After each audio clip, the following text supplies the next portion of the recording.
At 56, Phil Mickelson's billion-dollar luxury sponsor drops him live on camera. Legacy terminated. This isn't rumor. It is a full-scale execution of the most beloved career in modern golf. The Saudi Public Investment Fund just pulled the plug on LIV Golf funding after burning over $5 billion, and the man who sold his reputation for $200 million is now standing alone with nothing left to protect. And honestly, the sheer arrogance of it makes you shake your head in disbelief.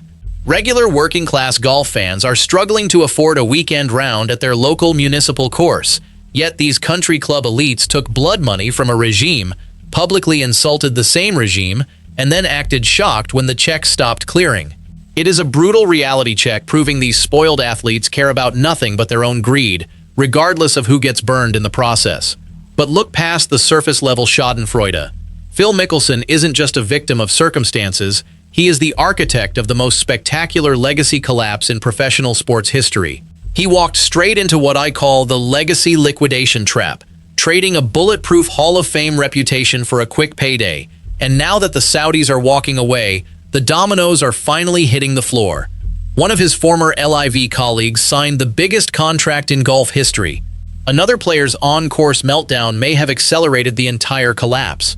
And the sponsors who stood by Phil for decades, they vanished one by one. Let me show you exactly how this happened, and why Phil's name is now synonymous with biggest betrayal in sports. Personally, I think Phil got exactly what he negotiated for. Do you think he deserves this fate, or did the Saudis overreact? Drop your take below. And if real golf truth matters to you, you are in right place. Subscribe so you don't miss what comes next. The announcement was just the beginning. The real story started years earlier, when one reckless decision set everything in motion, and the golf world has never been the same. So let us rewind to the moment that changed everything. April 30th, 2026. That is the date when the golf world stopped pretending LIV Golf had a future. The Saudi Public Investment Fund, same entity that had thrown over $5 billion at this experiment, officially announced it was ending its financial backing after the 2026 season. No more money, no more blank checks, no more billion-dollar safety net for rebels who walked away from the PGA Tour. Think about that number for a second. $5 billion. That is not a rounding error. That is the GDP of a small country. And the Saudis burned through all of it in just 4 years. The TV ratings never materialized. The viewers never came. The merchandise never moved off the shelves. LIV Golf was supposed to be the future of professional golf, but instead, it became the most expensive cautionary tale in sports history. The Saudis had grand ambitions. They wanted to challenge the PGA Tour's monopoly. They wanted to bring golf to new markets. They wanted to use the sport to polish their international reputation. But none of those goals materialized. The Asian markets they targeted never embraced the product. The American audiences tuned out in droves. And the reputation washing backfired spectacularly when players like Phil started publicly questioning the regime's motives. The entire experiment became a financial and public relations disaster. Here is what made the announcement even more brutal. Yasir Al-Rumayyan, the chairman of the PIF and the man who personally signed off on every single LIV contract, resigned from the league's board the same day. He did not issue a statement thanking the players. He did not offer words of encouragement for the future. He simply walked away, leaving 20 players holding contracts that were suddenly worth less than the paper they were printed on. Now here is where the story gets even more interesting. The announcement was not a sudden shock. It was a calculated exit strategy. The PIF framed it as a strategic shift in their investment portfolio, which is sovereign wealth fund speak for, we are losing too much money and we are embarrassed. But the real reason runs much deeper than financial losses. The media firestorm that followed was immediate and relentless. Every major outlet ran the story simultaneously. Golf Channel, Sky Sports, the Associated Press. Within hours, the narrative was everywhere. LIV Golf is dead, and the players who bet their careers on Saudi oil money are now holding worthless contracts. But here is the part that the headlines missed. The Saudis did not just pull the plug because they were losing money. There was something else, something that made them want to walk away entirely, regardless of the financial cost. And that something traces directly back to one player, the same player who convinced everyone to join this rebellion in the first place. One man's words started all of this, and those words, spoken in a moment of arrogance, would cost him everything. from his sponsors to his reputation to the very league he helped build. To understand how we got here, we have to go back to February 2022.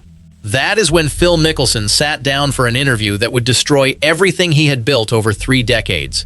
The interview was for a Golf Digest book about his career.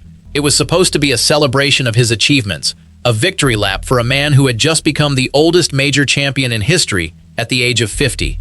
Instead, it became the most destructive interview in golf history. In that interview, Phil did something that no one expected. He spoke openly about the Saudis and LIV Golf, and he did not hold back. He called them, and I am quoting directly here, scary motherfuckers to get involved with. He admitted that he was only joining LIV to gain leverage over the PGA Tour. He was not joining because he believed in the Saudi vision for golf. He was joining because he wanted to squeeze the PGA Tour for more money. Think about what that meant. The Saudis were paying him $200 million. $200 million to be the face of their new league, to convince other players to join, to sell their product to the world. And the first thing he did after taking their money was to publicly call them scary and admit he was using them. It was the ultimate act of arrogance. Phil Mickelson was so confident in his power, so certain that he was untouchable, that he believed he could insult his own employer and still keep his money. He believed the Saudis needed him more than he needed them. He was wrong. The backlash was immediate. Within days, the sponsors started running for the exits. The man who had been the most marketable player in golf suddenly became the most toxic. The man who had built a career on his charming, fan-friendly persona had revealed his true colors to the world, and they were not pretty. The interview did more than just anger the Saudis. It also exposed Phil's true motivations to the public. Fans who had idolized him for decades suddenly saw him differently. He was no longer the beloved underdog who had overcome adversity to win majors at an age when most players are retired. He was a calculating businessman who would say anything and do anything for the right price. The mask had slipped, and the man underneath was not the hero they thought they knew. But those sponsors were just the beginning. The real carnage was still to come, and the Saudis were watching every single move. The first sponsor to drop him was KPMG. This was not just any sponsor. KPMG had been with Phil for 14 years. 14 years. That is longer than most professional golfers have careers. His face was on their marketing materials. His name was associated with their brand. And in a single day, it was all gone. KPMG announced that they were ending their sponsorship, effective immediately. They used the phrase mutually agreed, which is corporate speak for we fired him and he knows better than to fight it. 14 years of partnership wiped out in the time it takes to write a press release. Then came Amstel Light. The beer brand had featured Phil in commercials for years. They had invested millions in building their brand around his image. Within days of the KPMG announcement, they followed suit.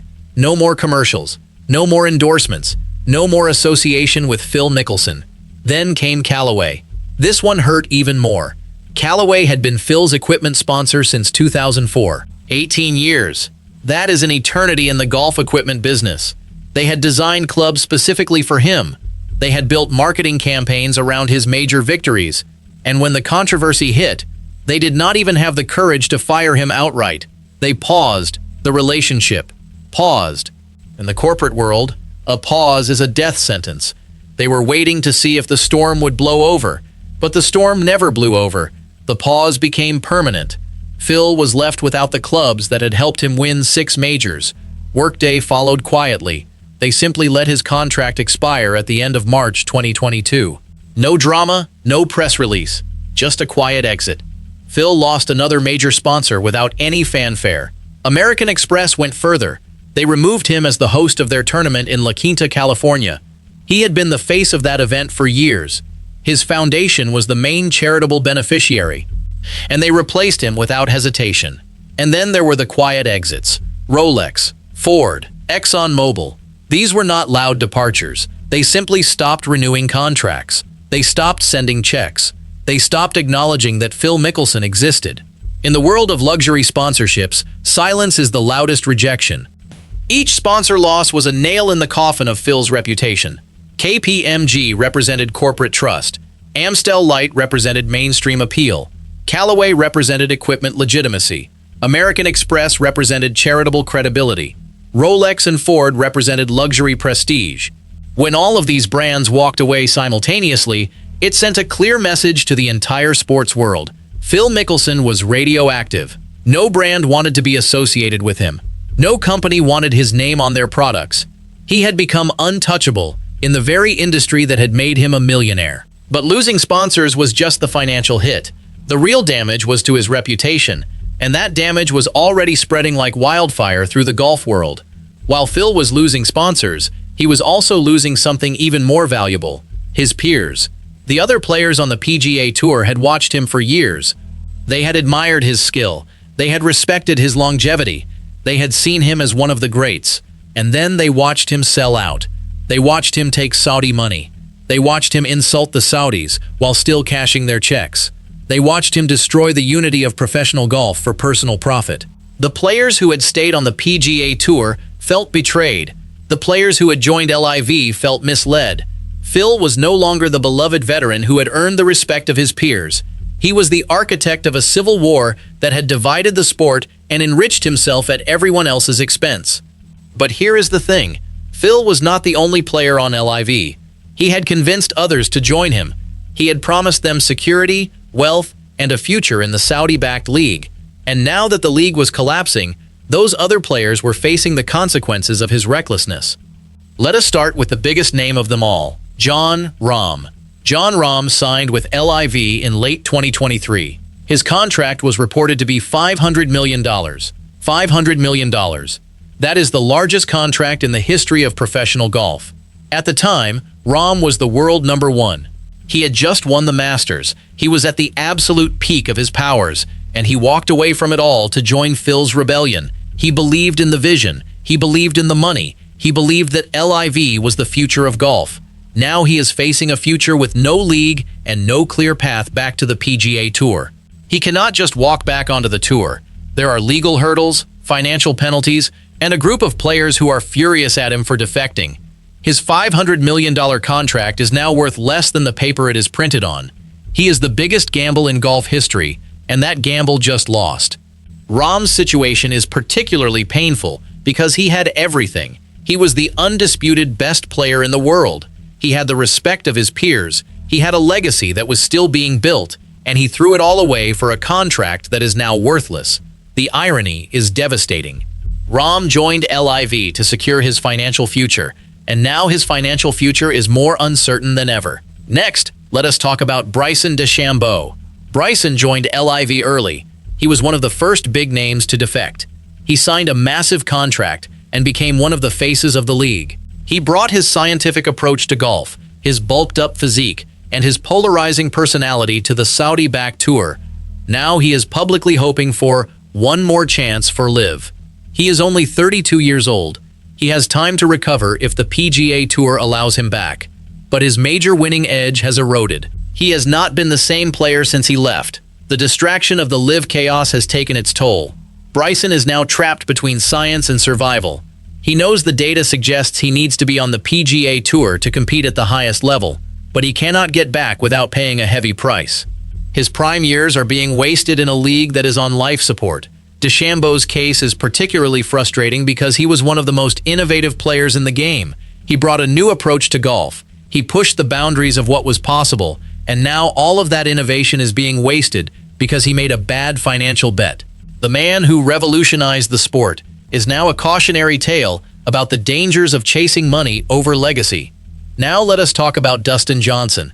Dustin Johnson was one of the most talented players of his generation. 2 major championships, 24 PGA Tour victories, a world #1 ranking. He was the ultimate talent, the player who made golf look effortless, and he sold it all for $150 million. He joined LIV early and became one of its highest-paid players. He also lost his sponsorship with RBC. The bank dropped him faster than you can say blood money. DJ is not getting any younger. He is approaching 40.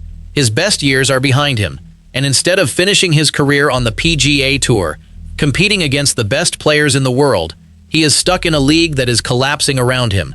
He might retire early just to save face. He might walk away from the game entirely. Either way, his legacy is forever tarnished by the decision he made. Johnson's fall is particularly sad because he was never a controversial figure. He was quiet. He was reserved. He let his golf do the talking, and now his golf is being wasted in a dead league. The quiet assassin has become the silent victim of Phil's grand miscalculation. Brooks Koepka is a different story. Brooks Koepka has 5 major championships. He is one of the best major players of his generation. When he joined LIV for $130 million, he was still a competitive force. He had won the PGA Championship just a year earlier. Unlike the others, Koepka has stayed competitive despite the switch. He has continued to play well in the majors. He has proven that he can still compete at the highest level. But even Koepka is facing uncertainty. He is planning his 2027 schedule without knowing where he is playing. The league he signed with might not exist. The tournaments he thought he would play might never happen. His competitive fire is burning in a vacuum, with no clear path forward. He is a 5-time major champion who does not know where he will tee off next year. Koepka's situation is unique because he has the most to lose. He is still young enough to win more majors. He is still competitive enough to challenge for the biggest titles, but without a stable tour to play on, his career is in limbo. The man who thrived on competition is now competing against uncertainty itself. Sergio Garcia is the wild card of this entire story. Sergio Garcia is one of the most talented and volatile players in golf history. He won the Masters in 2017. He has a long history of emotional outbursts on the course, and those outbursts may have single-handedly cost everyone their jobs. At the 2026 Masters, Garcia had a meltdown on the second tee. He slammed his club, he shouted, he acted in a way that embarrassed the Saudis who were watching. Yasir Al-Rumayyan was reportedly furious. He had spent billions building LIV Golf. He had staked his reputation on the success of the league, and Garcia made him look foolish in front of the entire world. Garcia's temper may have been the final straw. The Saudis had already been losing money. They had already been embarrassed by Phil's comments. And then Garcia showed the world that LIV players had no discipline, no respect, and no class. The Saudis decided they had seen enough. They pulled the plug. Sergio Garcia might have single-handedly bankrupted the entire league. The irony is brutal.